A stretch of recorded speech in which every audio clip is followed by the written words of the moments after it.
आदाब, नमस्कार। मैं सदफ इकबाल बारा छट्टी गया से। मैं चंद दिनों से वीडियो नहीं बना पा रही थी तो मेरे कई दोस्तों, भाइयों और बहनों ने मुझे फोन किया और मेरी खैरियत दरियाफ्त की। उसके लिए मैं तमाम लोगों की शुक्रगुजार हूँ। दरअसल बात ये थी कि मेरे घर के करीब पूजा का पंडाल लगा हुआ था और माइक की आवाज इस कदर तेज थी कि मैं रिकॉर्डिंग नहीं कर पा रही थी और उसमें मुश्किल हो रही थी। खैर, अब मेरी इंशाल्लाह कोशिश यही होगी कि हर रोज वीडियो बनाई जाए। और दोस्तों, इस वक्त बिहार कई तरह की मुसीबत में मुब्तला है। एक तरफ जहां प्रदेश के कई जिलों में लोग बाढ़ से बुरी तरह प्रभावित हैं, बाढ़ से जूझ रहे हैं और दाने दाने को मोहताज हैं।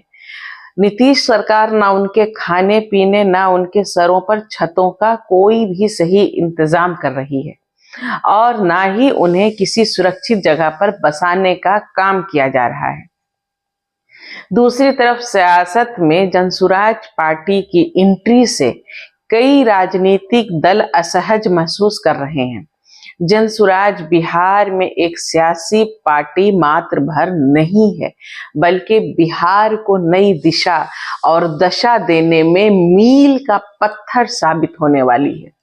श्री प्रशांत किशोर जी ने जैसा कहा था कि वो अपनी पार्टी का पहला अध्यक्ष सबसे दबे कुचले दलित तबके में पैदा होने वाले किसी काबिल आदमी को बनाएंगे, तो उन्होंने अपना वादा 2 अक्टूबर को पार्टी के बाज़ाब्ता ऐलान के मौके पर दलित समाज से ताल्लुक रखने वाले श्री मनोज भारती जी को अध्यक्ष बनाकर पूरा कर दिया है।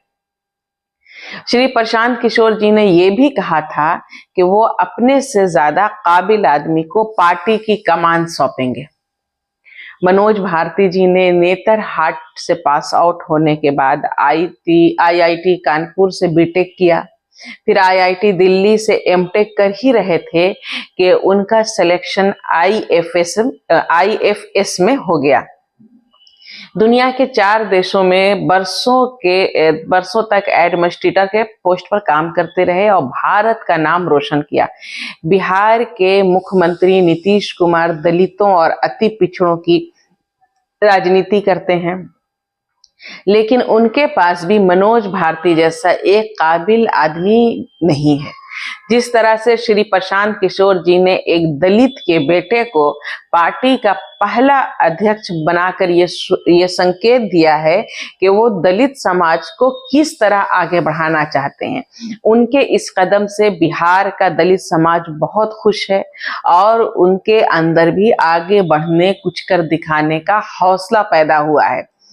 दूसरी राजनीतिक पार्टियों में जो भी दलित शामिल हैं, उनका रुझान अब तेजी से तीसरी पार्टी और नए विकल्प जनसुराज की तरफ बढ़ रहा है।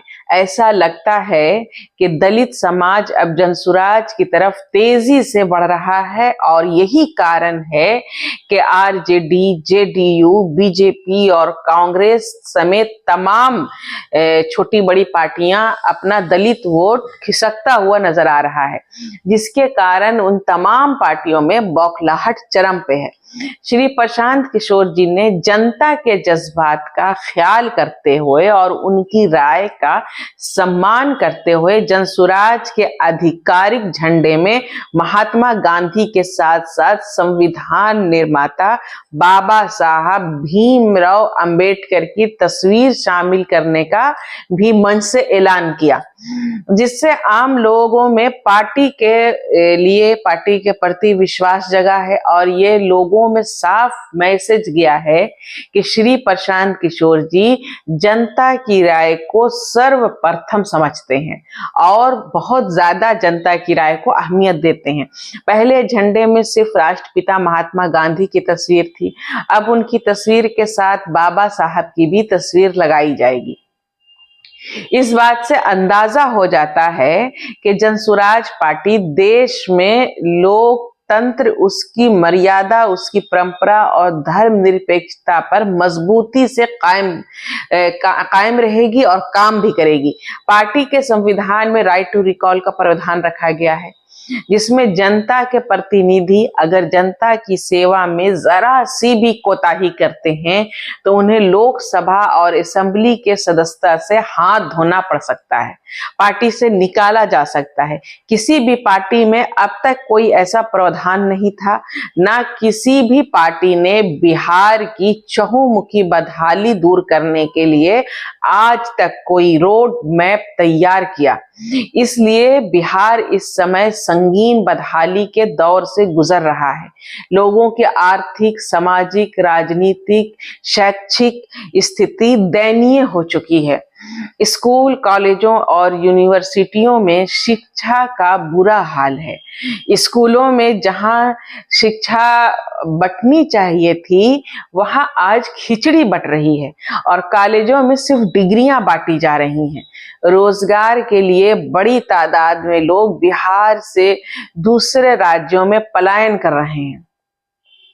नीतीश कुमार जी की मौजूदा सरकार हो या माजी की लालू राबड़ी सरकार, किसी ने पलायन रोकने का कोई भी ठोस काम नहीं किया है, ना ही शिक्षा को सुधारा है। बिहार में कल कारखाने नहीं लगे बल्कि पहले से लगी फैक्ट्रियां बंद होने लगी।